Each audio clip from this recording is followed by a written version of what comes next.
Bismillahirrahmanirrahim. Assalamualaikum warahmatullahi wabarakatuh.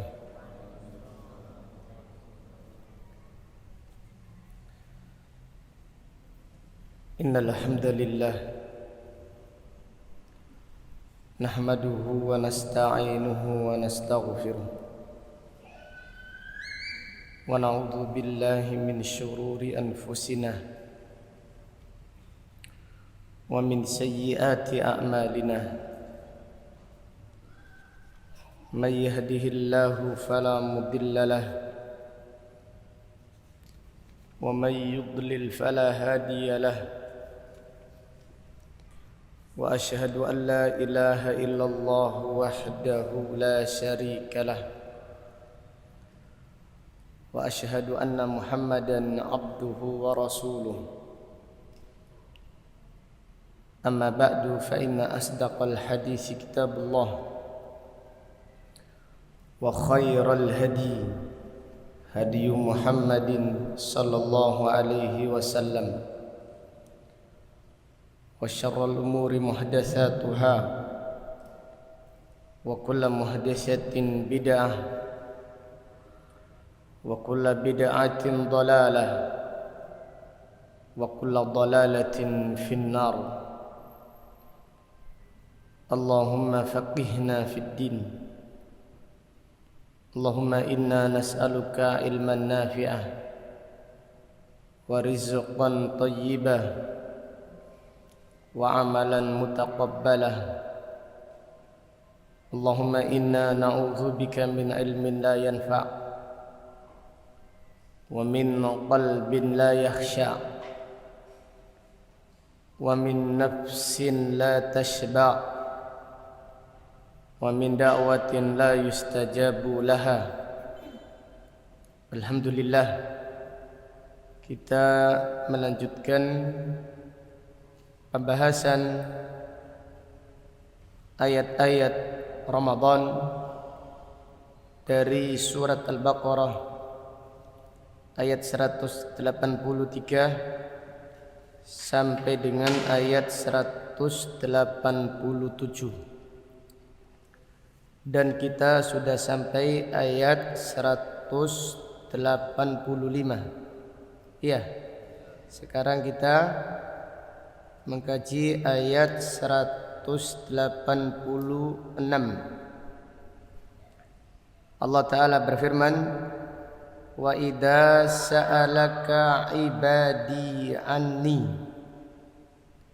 apabila hamba-hambaku bertanya tentang aku, fa inni qarib, maka katakanlah sesungguhnya aku itu dekat. Jadi hamba Allah itu ada dua. Yang pertama, hamba Allah di dalam rububiyahnya, al-abdun fi rububiyati, hamba Allah di dalam rububiyahnya. Dan ada hamba Allah di dalam uluhiyahnya. Jadi hamba Allah itu ada dua. Hamba fi rububiyati, hamba Allah di dalam rububiyahnya mencakup semua yang ada di alam semesta ini, mencakup semua yang ada di alam semesta ini, baik langit ataupun bumi, atau orang kafir atau orang yang beriman. Orang kafir itu hamba Allah, tetapi di dalam apa? Rububiyahnya, karena Allah yang menciptakan mereka. Mereka tidak bisa keluar dari takdir Allah, karena orang kafir tidak bisa keluar dari peraturan Allah di dalam rububiyahnya. Kemudian yang kedua, hamba Allah di dalam uluhiyahnya. Dan ini hanyalah orang-orang yang beriman. Hanyalah orang-orang yang beriman yang termasuk hamba Allah di dalam uluhiyahnya.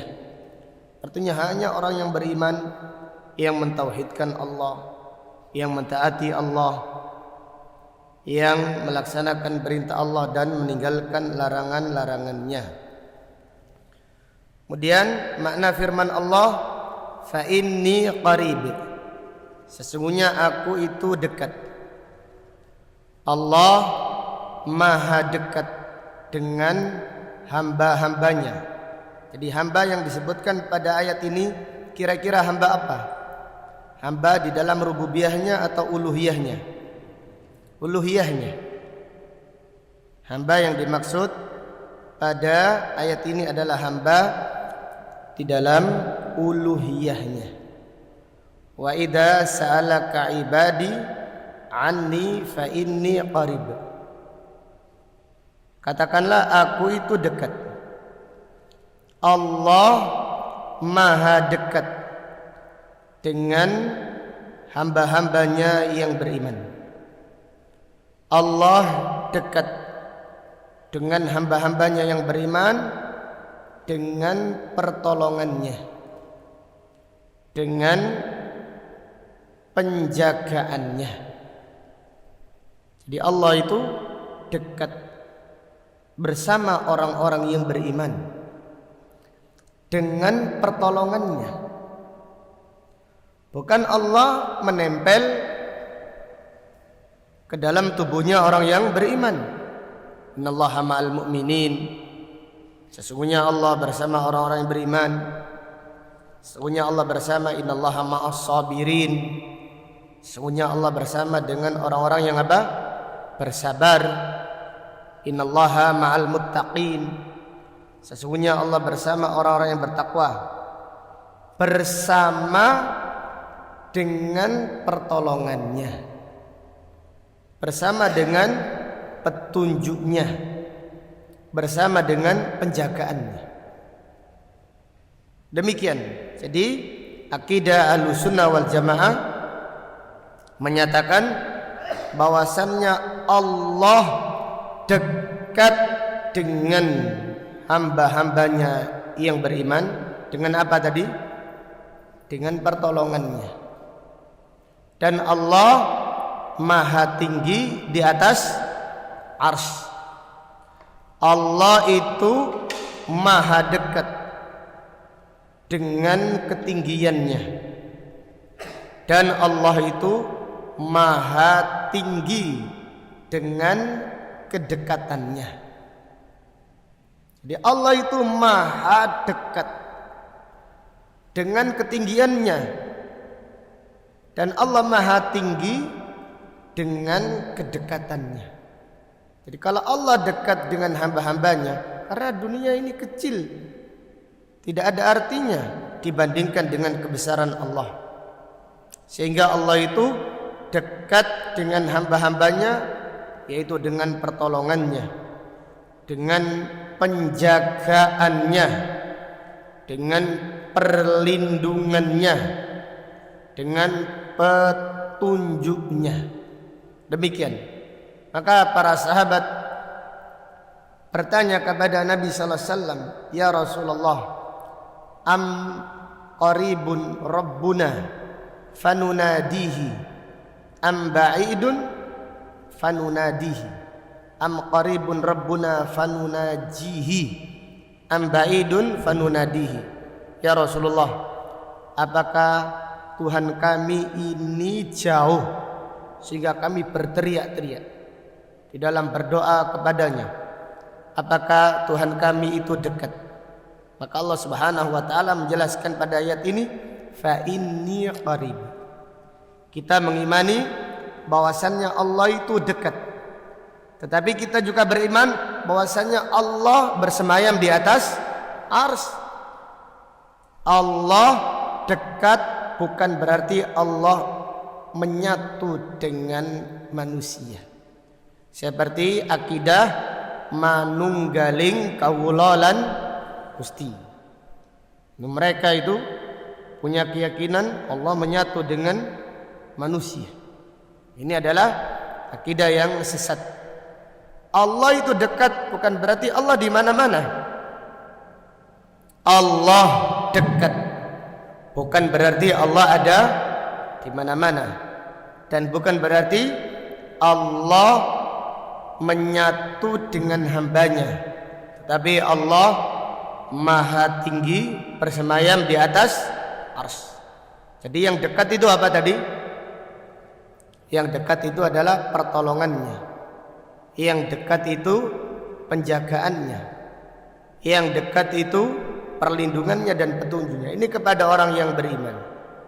Adapun kepada manusia secara umum, Allah itu dekat dengan ilmunya, dekat dengan pendengarannya, dan juga dengan pengawasannya. Wallahu ta'ala a'lam. Kita lanjutkan.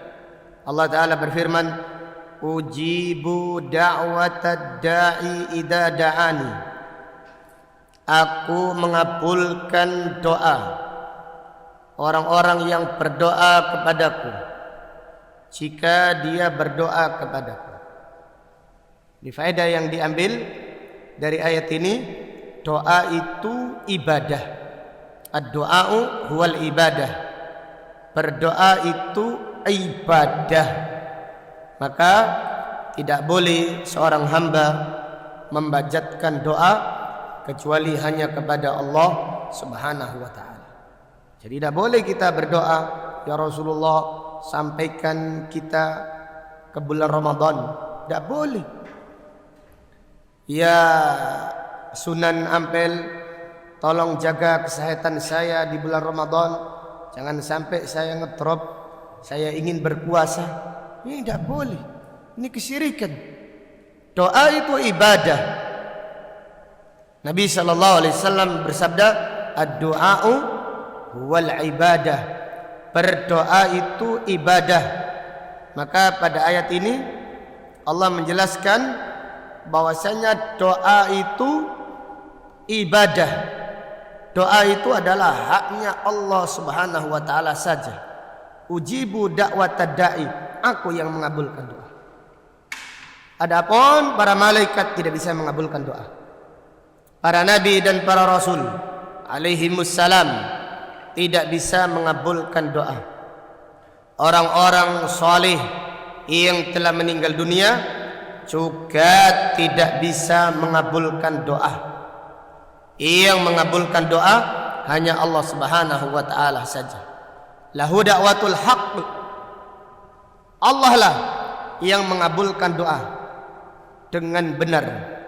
Walladzina yad'una min dunihi la yastajibuna lahum bisyai'in illa kabasiti kaffaihi ilal ma' liyablugha fahu wa ma hum bibalighi.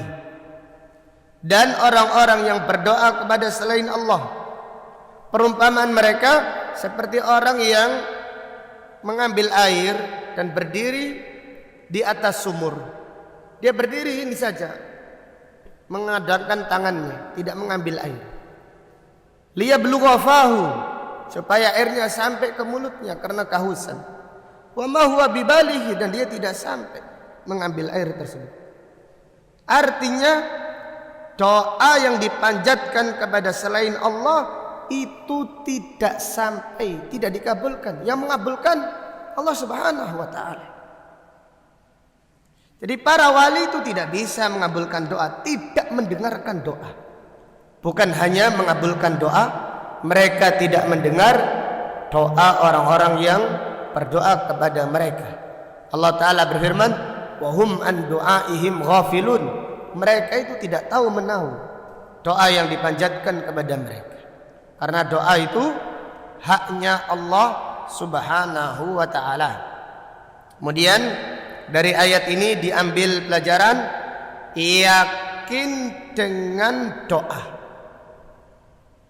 Nabi sallallahu alaihi wasallam bersabda, "Ud'ullaha wa antum muqinuna bil ijabah." Berdoalah dalam keadaan yakin Allah akan mengabulkan doa kalian. Jadi kalau kita ini berdoa, berdoalah dengan keyakinan, bukan berdoa dengan putus asa. Saya minta kepada Allah, kalau dikabulkan alhamdulillah, kalau tidak dikabulkan ya tidak apa-apa. Bukan seperti itu. Nabi sallallahu alaihi wasallam bersabda, la yaqul ahadukum Allahumma ighfirli in syi'ta. Janganlah seseorang di antara kalian mengatakan, ya Allah, ampunkanlah dosaku jika engkau menghendaki. Ini tidak boleh. Ini kalau berdoa, berdoalah dengan yakin, karena Allah Subhanahu wa taala akan mengabulkan doa orang-orang yang yakin. Falyastajibu li wal yu'minu bi la'allahum yarsudun. Maka hendaklah mereka melaksanakan perintahku dan meninggalkan laranganku, serta mereka beriman kepadaku, supaya mereka mendapatkan petunjuk di dunia dan di akhirat. Ayat 186 menjelaskan bahwasannya bulan Ramadan adalah bulan dikabulkannya doa. Ayat 186 menjelaskan bahwasannya bulan Ramadan adalah bulan dikabulkannya doa.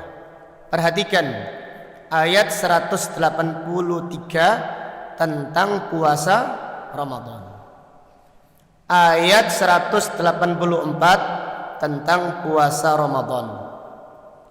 Ayat 185 tentang puasa Ramadan. Ayat 186 tentang apa? Doa. Ayat 187 kembali tentang puasa Ramadan. Jadi ayat 186 ada di tengah-tengah ayat tentang puasa Ramadan. Ini menjelaskan bahwasannya bulan Ramadan adalah bulan dikabulkannya doa. Kapan doa seorang hamba dikabulkan oleh Allah Subhanahu wa taala? Di bulan Ramadan. Jawabannya sepanjang malam dan sepanjang hari. Doa seorang hamba dikabulkan oleh Allah. Terutama kapan? Terutama kapan? Setiap hari. Terutama di waktu sahur dan di waktu apa? Berbuka. Nabi sallallahu alaihi wasallam bersabda, likulli wahidin minhum da'watun mustajab. Ai inda fitrihi. Bagi orang yang berpuasa ada doa yang dikabulkan, yaitu ketika berbuka puasa. Ketika sahur adalah waktu yang paling mustajab juga, yaitu waktu ketika Allah turun ke langit dunia. Maka waktu sahur adalah waktu dikabulkannya doa. Kenapa? Karena bertepatan dengan turunnya Allah ke langit dunia. Jadi waktu tersebut adalah waktu dikabulkannya doa. Demikian. Maka sungguh tercela siapa yang waktu berbukanya ditemani artis-artis yang pencilaan. Siapa yang menemani bukanya dengan artis-artis humoris, pelawak, kasihan. Demikian pula waktu sahur. Dan ingatlah, pelawak itu mengurangi kekhusyuan. Jadi orang itu kemana dia bisa doa dengan khusyuk? Apabila tontonannya seperti itu, tontonannya yang menjadi tuntunan, bagaimana mungkin bisa khusyuk? Sedangkan Nabi sallallahu alaihi wasallam bersabda, la tuksirid dhahik, jangan banyak tertawa. Fa inna kathratad dhahik tumitul qalbah, karena banyaknya tertawa mematikan apa?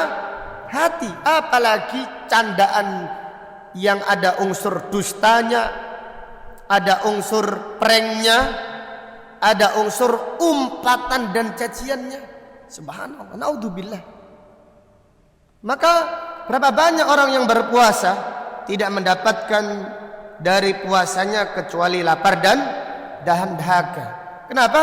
Karena salah satunya dipikir itu tidak maksiat. Oh, nonton pelawak ini bukan maksiat, bukan nyanyi. Satu, auratnya tetap ada yang kelihatan. Kemudian mereka yaitu persentuhan antara lain jenis yang tanpa mahramnya biasa. Itu menemani ibadah kita. Temanilah ibadah kita dengan Al-Quran. Al-Quranlah yang menemani ibadah kita. Berzikir, berdoa, bukan malah melihat mangan sambil tertawa. Nanti kalau keselekan nyalakan artisnya. Gara-gara itu lucu sampai aku keseretan. Ya alhamdulillah sampai gak mendeli. Nah, kasihan. Jadi janganlah tinggalkan. Jadi kalau bisa tinggalkan selama-lamanya. Karena itu tidak menambahkan iman.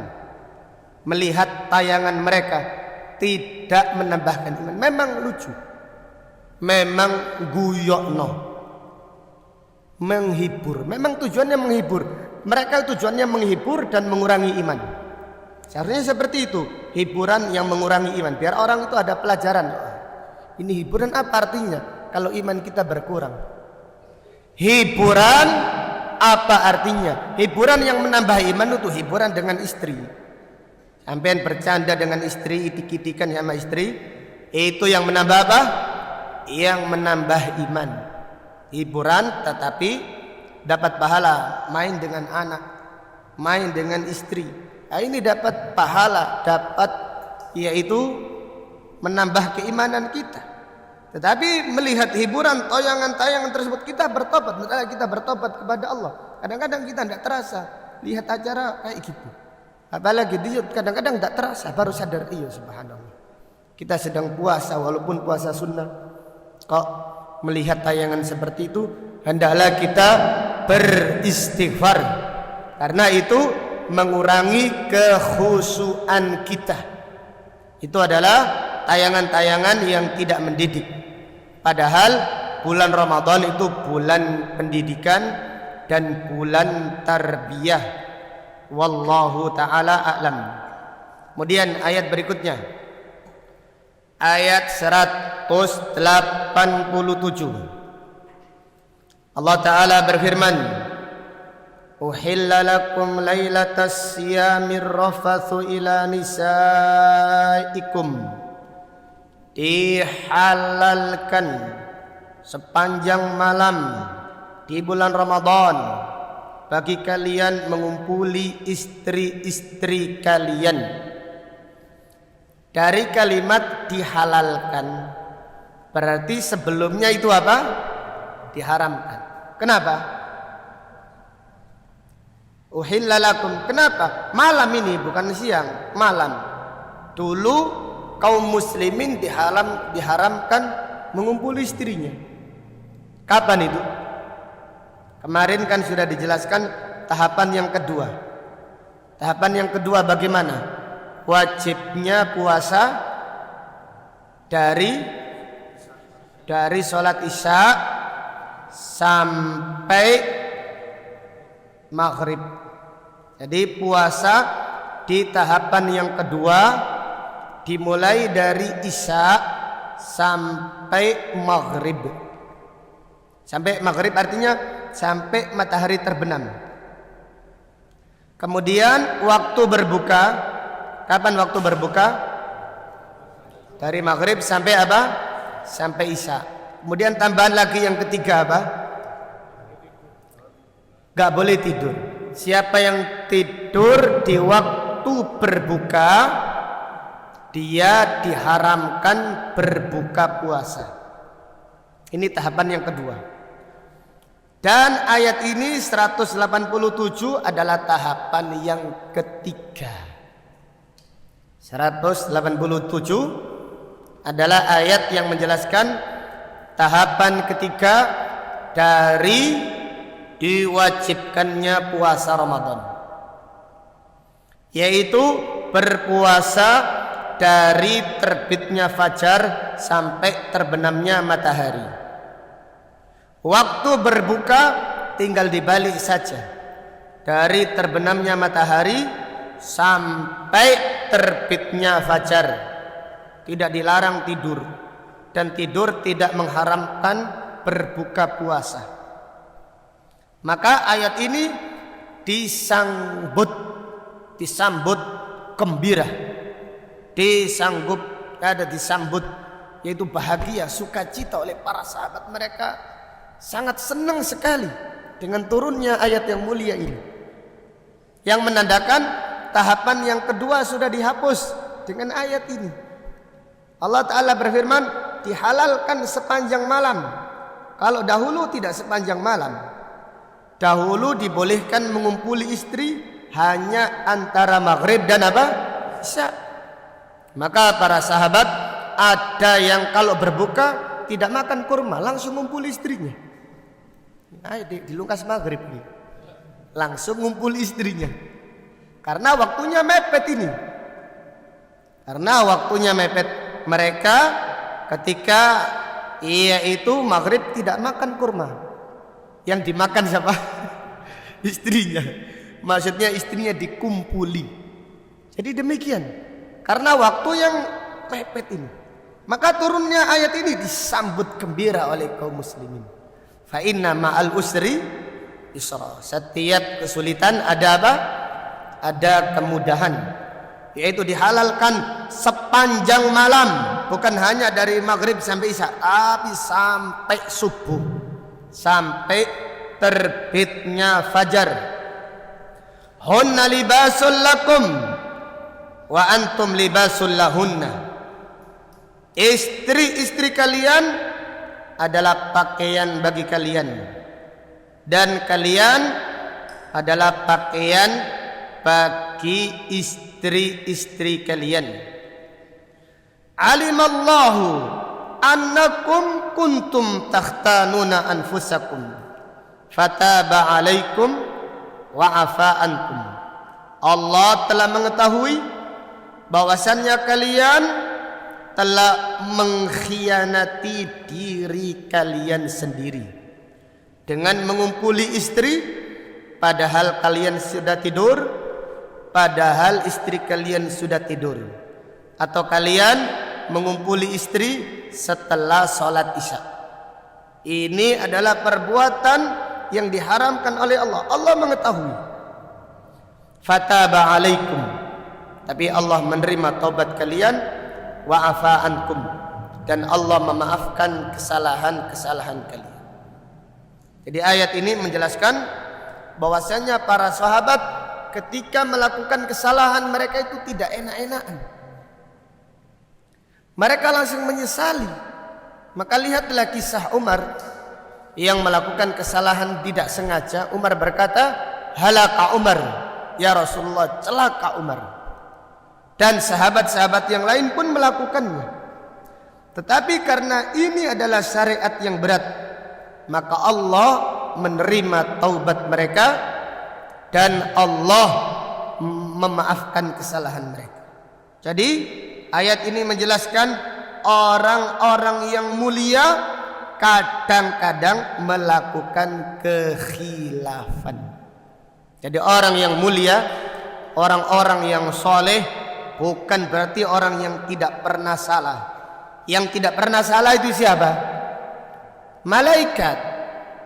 Malaikat tidak pernah salah sama sekali. Adapun orang-orang soleh masih melakukan kesalahan kadang-kadang, tapi mereka tidak menikmati kesalahan mereka. Mereka menyesalinya, sehingga Allah menerima taubat mereka dan Allah memaafkan kesalahan mereka.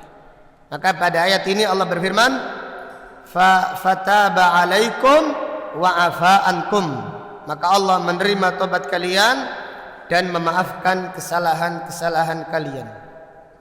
Fal'ana bashiruhunna, Allah Ta'ala berfirman, maka mulai sekarang, mulai turunnya ayat ini, basyiruhunna, kumpulilah istri-istri kalian, wabtaghu ma kataballahu lakum, dan carilah apa yang Allah tetapkan untuk kalian. Maksudnya apa? Maksudnya di dalam mengumpuli istri, carilah pahala di sisi Allah, bukan sekedar melampiaskan syahwat, tapi niatkanlah mencari pahala di sisi Allah. Kenapa? Karena Nabi sallallahu alaihi wasallam bersabda, wa fi bud'i ahadikum shadaqah, dan jika kalian mengumpuli istri kalian, maka kalian mendapatkan pahala sedekah. Jadi jadilah suami yang kuat, yang banyak sedekahnya. Iya, suami yang kuat itu banyak sedekahnya, dicintai istrinya. Nah, seperti itu. Nabi SAW menjelaskan demikian. Para sahabat bertanya, ya Rasulullah, ayati ahaduna syahwatahu walahu ajrun. Ya Rasulullah, apakah kita melampiaskan syahwat enak-enakan kok dapat pahala? Ya Rasulullah, kita ini melampiaskan syahwat, mengeluarkan syahwat, kok dapat pahala, kok bisa? Kemudian Nabi SAW berbalik bertanya, kaifa law wada'ahu fi al-ithmi, kaifa law wada'ahu fil haram akana alaihi wizrun. Bagaimana kalau dia melampiaskan syahwatnya di tempat yang haram, apakah dia mendapatkan dosa? Iya ya Rasulullah, kalau syahwat ini dilampiaskan ke tempat yang haram, maka seseorang mendapatkan dosa. Lalu Nabi sallallahu alaihi wasallam bersabda, wa kadzalika idza wada'ahu fil halal. Demikianlah jika dia melampaskan syahwatnya di tempat yang halal, maka dia mendapatkan apa? Mendapatkan pahala. Maka para ulama mengatakan, ibadatu adatu salihina ibadah, wa ibadatul ghafilina adah. Kebiasaan orang-orang soleh bernilai ibadah, dan ibadahnya orang-orang yang lalai bernilai apa? Biasa. Ibadahnya orang-orang lalai nilainya kebiasaan, hanya rutinitas saja. Seperti puasa, hanya menggugurkan kewajiban, hanya formalitas, hanya rutinitas, hanya kebiasaan, karena kurang menghadirkan niatnya. Tetapi kebiasaannya orang soleh bernilai ibadah. Mengumpuli istri itu kebiasaan, mengumpuli istri itu perbuatan yang biasa, tapi dengan menghadirkan niat bernilai apa? Bernilai pahala di sisi Allah Subhanahu wa taala. Kemudian makna firman Allah, dan carilah apa yang Allah tetapkan untuk kalian, yaitu carilah anak yang soleh dan solihah. Artinya, kalau ngumpuli istri, niatkan supaya dengan hubungan tersebut akan lahir pejuang-pejuang di jalan dakwah. Seperti itu Al-Imam Bukhari menulis babun man talabal walada indal jima inda ityani nisa'i, bab siapa yang mencari anak untuk berjihad ketika mengumpuli istrinya. Jadi demikian perintah di dalam Al-Quran, kemudian juga di dalam hadis Nabi sallallahu alaihi wasallam, dan ini yang diterapkan oleh para ulama salaf dan juga orang-orang yang soleh. Ketika mengumpuli istrinya, niat supaya lahir pejuang di jalan Allah, baik dengan ilmunya atau dengan hartanya atau dengan keberaniannya di medan perang. Seperti itu. Adapun Wanita-wanita sekarang atau bapak-bapak sekarang tidak demikian.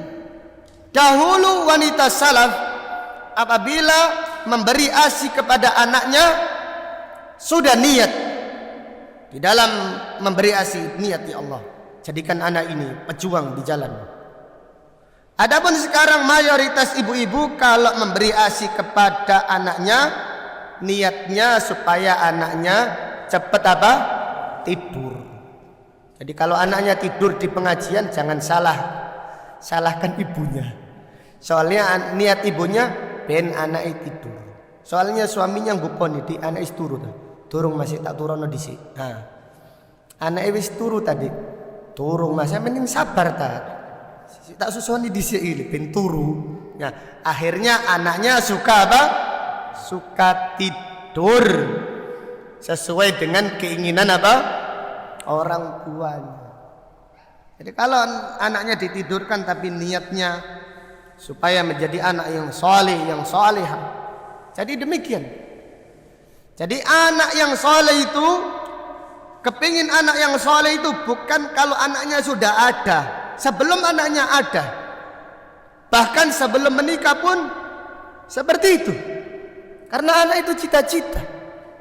Karena anak itu cita-cita. Demikian. Jadi ayat ini memberi pelajaran kepada kita. Ketika mengumpuli istri, niatkan supaya memiliki anak yang soleh dan solihah. Nah, ini juga diambil pelajaran, banyak anak banyak apa? Banyak anak banyak rezeki. Ini kalau bisa jamaah pengajian Sahih Muslim anaknya banyak-banyak, minimal 10, seperti itu. Pun 2 anak cukup, mental tempe. 2 anak cukup itu mental tempe.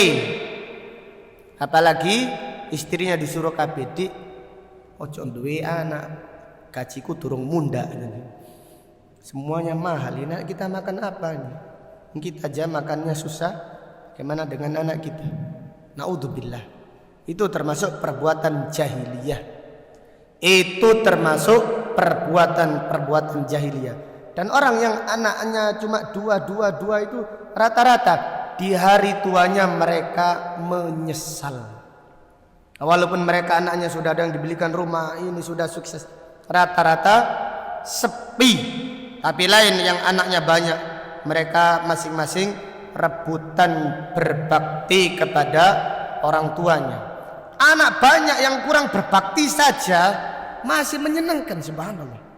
Ada orang kampung anaknya itu ya biasa-biasa, enggak yang berbakti sekali itu enggak. Tetapi orang tuanya itu dimuliakan karena anaknya banyak. Apalagi anak banyak yang berbakti kepada orang tua. Jadi ikut KB itu termasuk dosa besar. Ikut KB termasuk dosa besar dan termasuk perbuatan jahiliyah. Allah Ta'ala berfirman, wala taqtulu auladakum khasyata imlaq. Jangan membunuh anak kalian karena takut kemiskinan. Itu orang dahulu anaknya kalau miskin langsung dibunuh. Kalau orang sekarang sebelum anaknya lahir diputus terlebih dahulu. Ini sama saja perbuatan orang-orang jahiliyah. Wallahu ta'ala alam. Kita lanjutkan karena waktunya dibatasi, tidak seperti biasanya. Wa kulu washrabu hatta yatabayyana lakumul khaytul abyadu minal khaytil aswadi minal fajr. Makan dan minumlah sampai terang benang putih dari benang hitam, yaitu terbitnya fajar yang ditandai dengan azan subuh.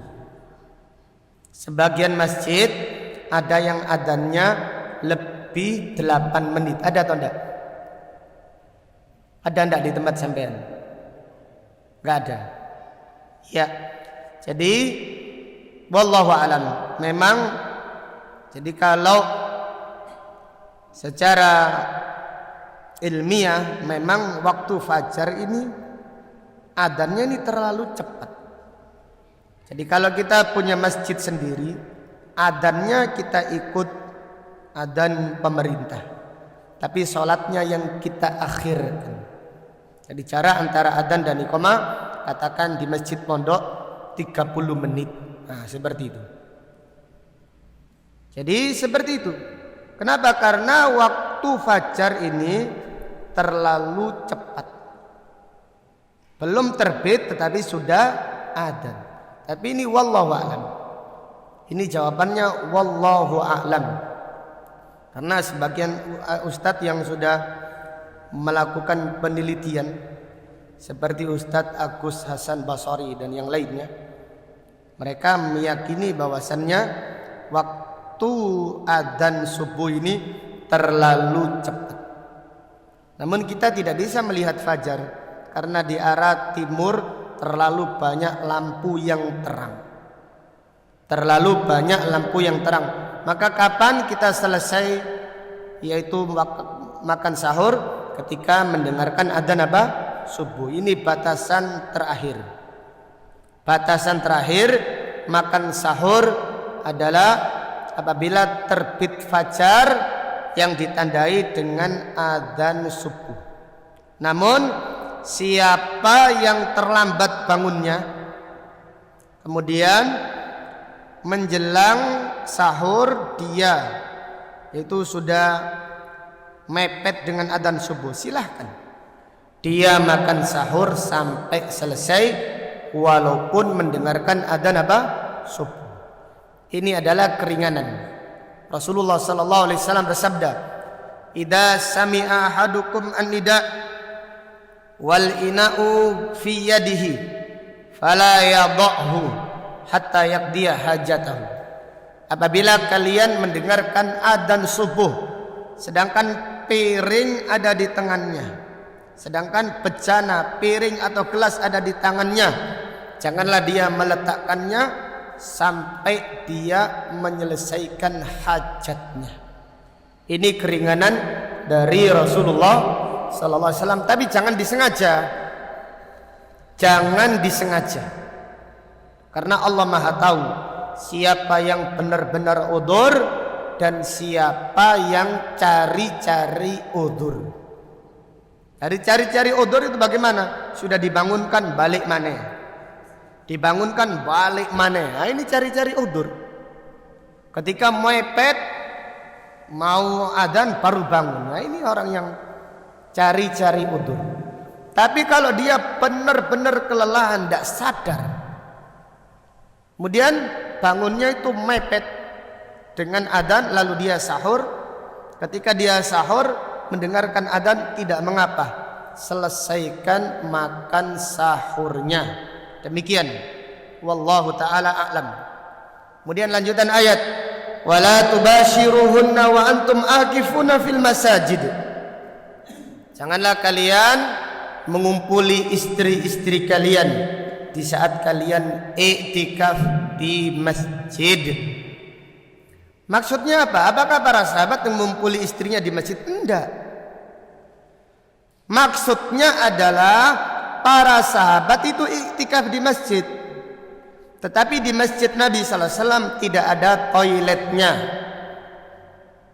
tidak ada tempat mandinya, sehingga para sahabat kalau mau mandi pulang. Kalau pulang di malam hari itu boleh tidak mengumpuli istri? Boleh atau tidak boleh? Boleh. Tapi orang yang iktikaf tidak boleh. Orang yang iktikaf tidak boleh mengumpuli istrinya. Jadi kalau mereka pulang, para sahabat apabila pulang buang hajat balik. Kalau istrinya sakit ditanya sambil berjalan, tidak duduk. Ini menunjukkan kuatnya iman para sahabat radhiyallahu anhum. Ini menunjukkan kuatnya iman para sahabat radhiyallahu taala anhum. Ayat ini juga menjelaskan disyariatkannya iktikaf untuk mencari Lailatul Qadar. Ayat ini menjelaskan anjuran atau disunnahkannya iktikaf untuk mencari malam Lailatul Qadar. Demikian. Kenapa? Karena Rasulullah sallallahu alaihi wasallam setiap tahun beliau iktikaf. Setiap tahun beliau iktikaf untuk mencari malam Lailatul Qadar. Rasulullah sallallahu alaihi wasallam bersabda, "Taharrau Lailatul Qadri fil ashril awakhir min Ramadan." Carilah malam Lailatul Qadar di 10 malam terakhir dari bulan Ramadan. Jadi petunjuk Nabi sallallahu alaihi wasallam untuk mencari malam Lailatul Qadar dengan iktikaf, dengan qiyamul lail, dengan membaca Al-Qur'an serta memperbanyak doa dan zikir di masjid. Ini adalah petunjuk Rasulullah sallallahu alaihi wasallam. Dan kemuliaan Lailatul Qadar sebagaimana yang difirmankan oleh Allah, Lailatul Qadri khairun min alfi syahr. Malam Lailatul Qadar lebih baik daripada 1000 bulan. Maka sungguh rugi orang yang malam Lailatul Qadar untuk mudik. Itu rugi. Kok malam Lailatul Qadar berdesak-desakan di jalan atau di bandara atau di pelabuhan atau di tempat-tempat yang lain? Bagaimana petunjuk Nabi sallallahu alaihi wasallam? Petunjuk beliau pada malam Lailatul Qadar ada di masjid. Nabi sallallahu alaihi wasallam bersabda tentang malam Lailatul Qadar, "Fihi lailatun khairun min alfi syahr." Pada bulan Ramadan terdapat malam yang lebih baik daripada 1000 bulan. Man hurima khairaha faqad hurim. Siapa yang diharamkan kebaikannya, maka diharamkan dari semua kebaikan. Jadi perhatikan, Nabi sallallahu alaihi wasallam pernah mencari Lailatul Qadar sampai 30 hari. Iktikaf 30 hari. Sebagaimana yang diriwayatkan Imam Bukhari, Nabi sallallahu alaihi wasallam dan para sahabat iktikaf di 10 malam pertama bulan Ramadan. Di hari yang ke-10 Nabi sallallahu alaihi wasallam pulang. Para sahabat pun ikut pulang. Malaikat Jibril datang kepada Nabi sallallahu alaihi wasallam, "Innal ladzi tatlubuhu amamak." Yang kamu cari ada di depan. Tidak ada di 10 malam yang pertama, tetapi masih ada di depan. Lalu Rasulullah sallallahu alaihi wasallam iktikaf lagi. Beliau mengumumkan pada para sahabat, "Wahai para sahabat yang iktikaf bersamaku, telah datang malaikat Jibril menyampaikan demikian-demikian, maka aku kembali iktikaf." Sehingga Nabi sallallahu alaihi wasallam iktikaf lagi, para sahabat pun ikut lagi iktikaf dari 10 malam, dari malam 11 sampai malam ke-20, yaitu 10 malam yang kedua. Kemudian di hari yang ke-20 Nabi sallallahu alaihi wasallam pulang lagi, para sahabat pun ikut pulang. Datang lagi malaikat Jibril berkata, "Innal ladzi tatlubuhu amamak." Yang kamu cari ada di depanmu. Kemudian Nabi sallallahu alaihi wasallam kembali lagi iktikaf dan para sahabat pun kembali lagi iktikaf. Kemudian Allahu Akbar.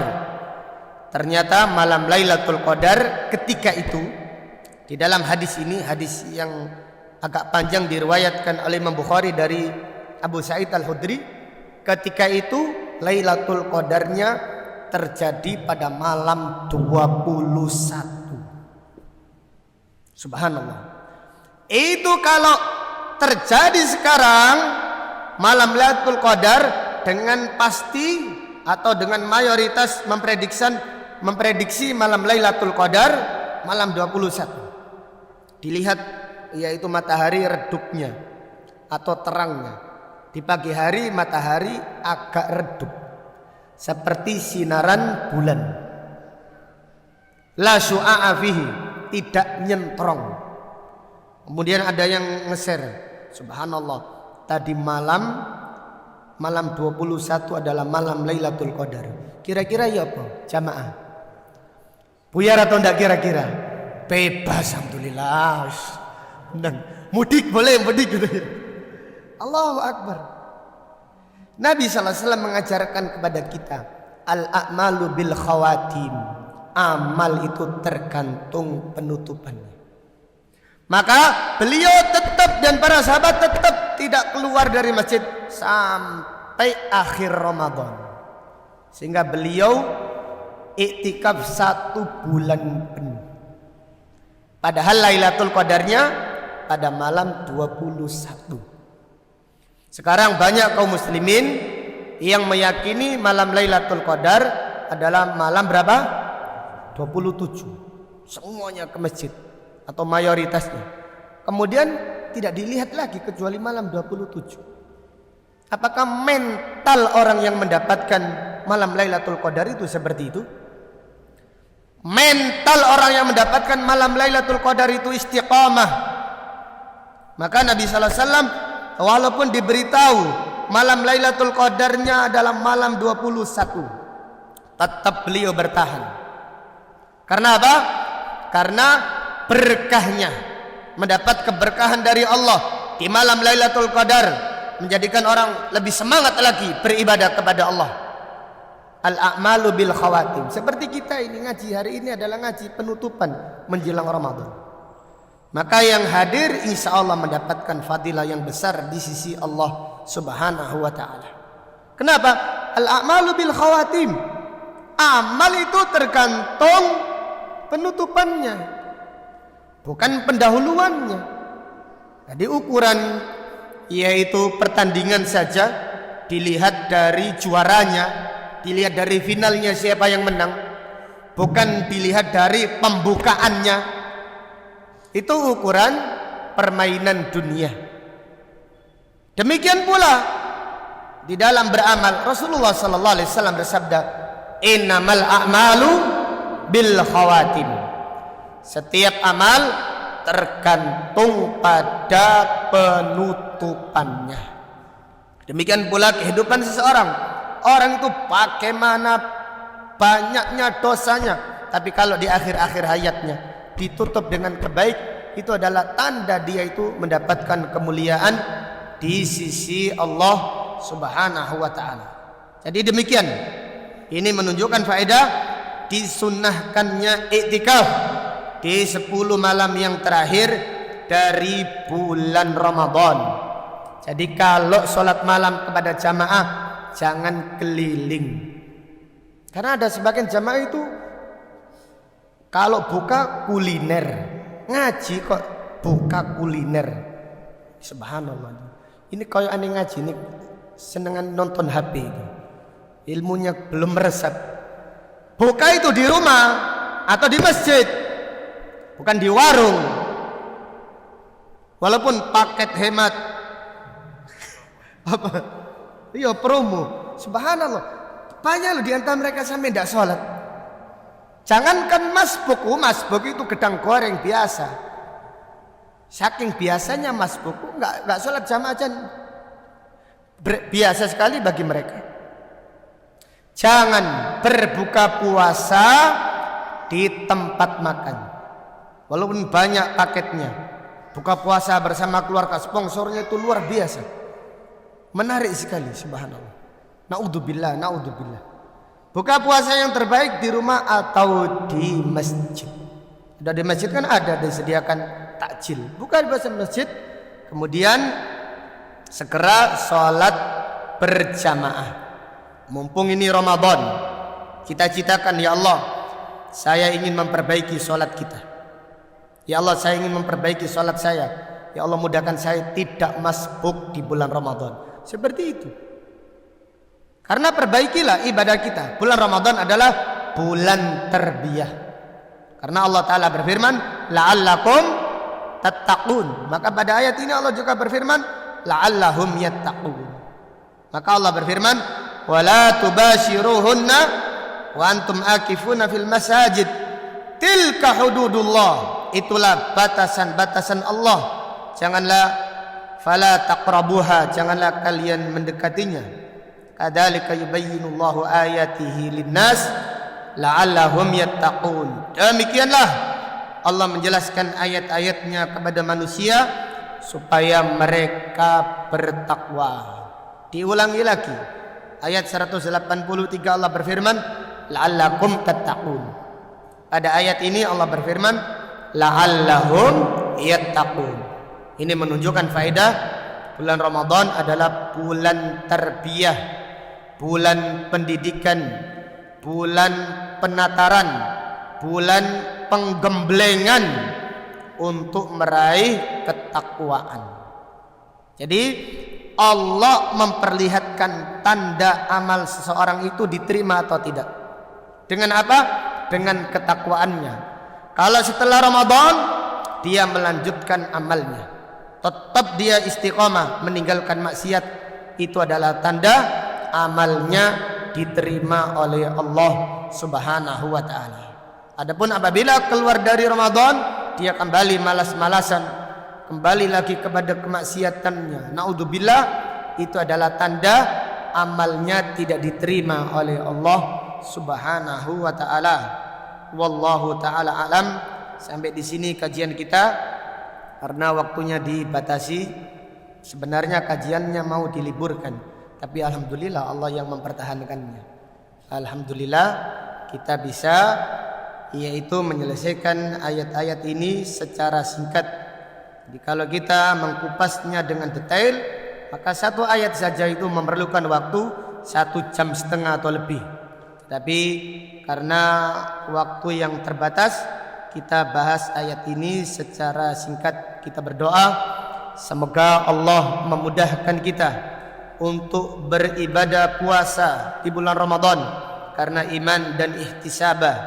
Mudah-mudahan Allah memudahkan kita mengerjakan qiyam Ramadan karena imanan wahtisabah, dan mengerjakan qiyam Lailatul Qadar karena iman dan ihtisabah.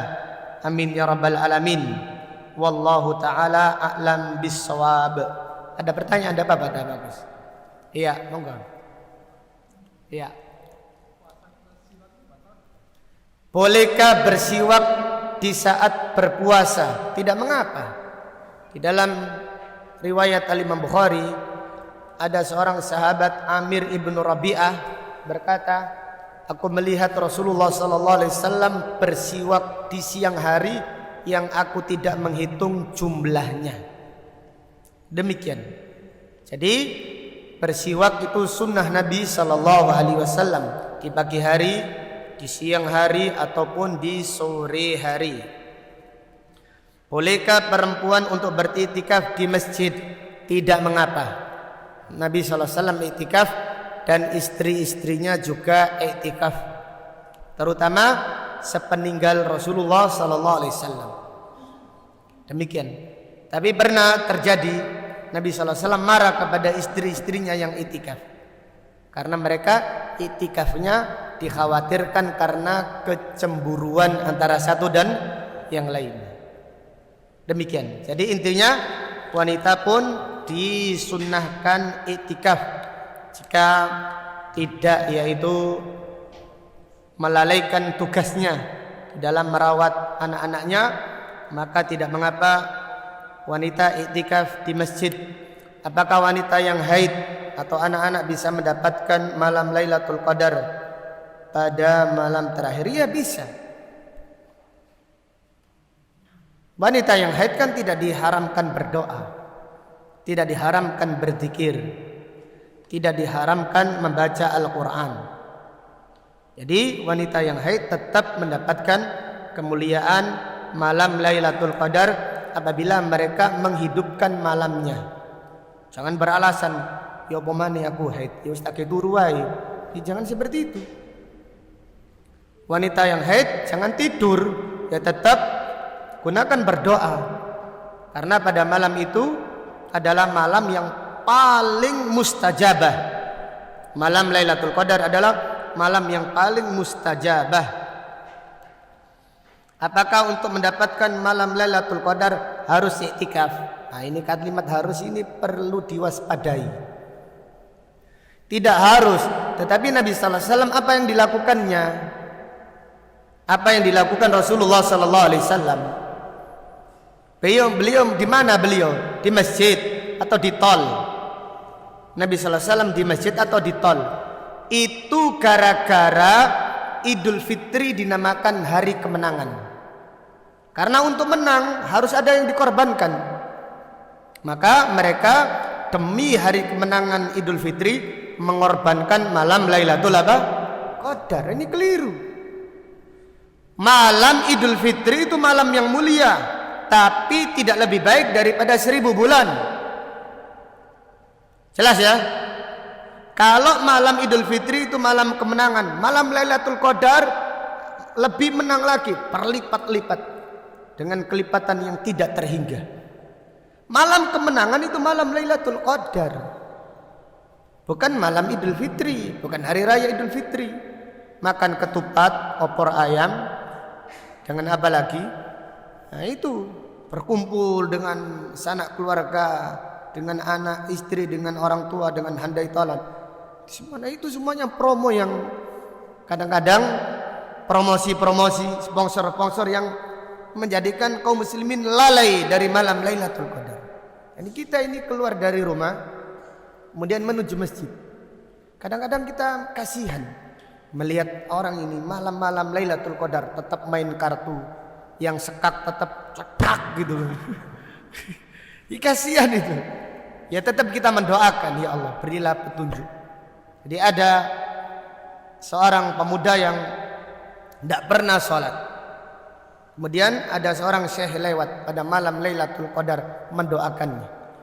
Tiba-tiba pemuda tadi langsung tidak ada keinginannya sama sekali, hilang keinginannya untuk melakukan maksiat. Dia diilhami oleh Allah bertaubat karena doa orang-orang yang mendoakannya. Jadi kalau kita terutama malam-malam tersebut dan setiap kapan pun hendaklah kita mendoakan orang-orang yang kita lewati, terutama anak-anak yang itu anak jalanan, itu doakan mereka. Jangan hanya dirasani saja, doakan mereka supaya diberi petunjuk oleh Allah Subhanahu wa taala. Jadi iktikaf itu mendapatkan Lailatul Qadar tidak harus apa? Iktikaf. Tetapi Nabi sallallahu alaihi wasallam bersabda, "Man qama Lailatul Qadri imanan wa ihtisaba, ghufira lahu ma taqaddama min dambi." Qiyam, siapa yang qiyam Lailatul Qadar karena iman dan ihtisabah, diampuni dosa-dosanya yang telah lalu. Para ulama menjelaskan qiyam itu hanya 3 makna. Qiyam itu hanya 3 makna. Yang pertama, salat malam. Kemudian yang kedua, membaca Al-Quran. Yang ketiga, memperbanyak zikir dan doa. Itu artinya qiyam. Jadi sebagian kaum muslimin memahami secara umum, sebagian para asatidzah memahami umum, sehingga mereka di malam Lailatul Qadar membagi sembako. Ini dari mana pemahaman siapa ini? Nabi silaturahim, atau jangan-jangan mereka yang mudik itu niat supaya mudiknya lebih baik daripada 1000 bulan. Silaturahimnya lebih baik daripada silaturahim 1000 bulan. Kapan mana sampean? Ayo silaturahim ini Lailatul Qadar. Bayangkan sampean pahalai silaturahim 1000 bulan. Rezeki sampean tambah ke sampean. Wong silaturahim di hari-hari biasa saja pahalanya banyak, apalagi silaturahim di malam Lailatul Qadar. Itu semamannya siapa ini? Jadi makna qiyam itu 3 saja. Salat malam, membaca Al-Quran, kemudian memperbanyak zikir dan apa tadi? Doa. Demikian. Adapun yang lainnya tidak termasuk. Nah, kalau gitu bagaimana? Maka Imam Sya'bi rahimahullah, imam besar dari kalangan tabi'in.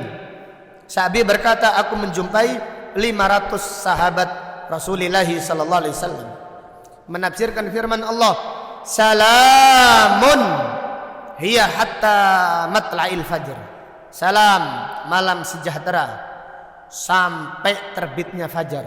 Al-Imam Sya'bi berkata, al-malaikah, para malaikat menyerahkan keutamaan malam Lailatul Qadar li ahlil masajid, kepada orang-orang yang ada di masjid.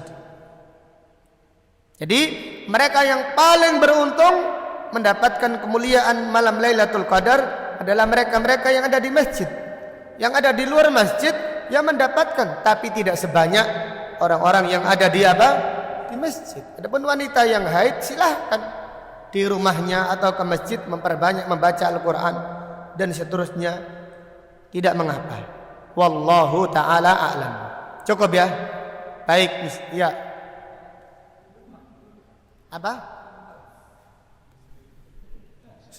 Oh, selilitan apa dulu? Jagung atau daging? Enggak batal. Selilitan, menelan selilit tidak membatalkan puasa. Ya, saya nanya batal, kan enggak batal. Iya, enggak batal. Habis berkumur meludah terus sampai kering. Habis berkumur keluarkan, kemudian yang tersisa sedikit tidak sengaja tidak mengapa. Kecuali kalau kita berkumur kita tahan tidak keluar no kabeh gitu. Ditahan sedikit baru ini yang membatalkan puasa.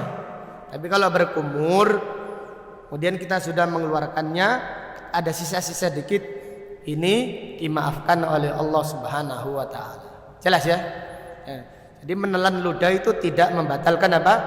Puasa. Menelan ludah tidak membatalkan puasa. Wallahu a'lam. Baik, insyaallah dengan demikian kita libur sejenak supaya masing-masing fokus beribadah di bulan Ramadan. Jadi kebiasaan saya setiap Ramadan tidak keluar kandang. Terus ngendok saja di situ. Bulan Ramadan kita fokus di pondok pesantren. Dengan demikian sangat disayangkan kita meliburkan kajian sampai setelah Ramadan insyaallah. Semoga Allah mempertemukan kita lagi dalam keadaan iman dan dalam keadaan takwa. Amin ya rabbal alamin. Allahumma qsim lana min khasyatika ma tahulu bihi bainana wa baina ma'asik, wa min ta'atika ma tuballighuna bihi jannatak, wa minal yaqini ma tuhawwinu bihi alaina masaibad dunya. Allahumma matti'na bi asma'ina wa absarina wa quwwatina ma ahyaytana waj'alhu al-waritha minna waj'al tha'rana 'ala man dhalamana wansurna 'ala man 'adana wa la taj'al musibatana fi dinina wa la taj'alid dunya akbara hammina wa la mablagha ilmina wa la tusallit 'alaina man la yarhamuna. Allahumma ighfir lana wa liwalidina wa limasyayikhina wa lil muslimina wal muslimat wal mu'minina wal mu'minat al ahya'i minhum wal amwat. Subhanakallahumma wa bihamdika asyhadu an la ilaha illa anta astaghfiruka wa atubu ilaik. Wa sallallahu ala nabiyyina Muhammad wa ala alihi wa sahbihi wa sallama tasliman katsira. Walhamdulillahi rabbil alamin. Assalamualaikum warahmatullahi wabarakatuh.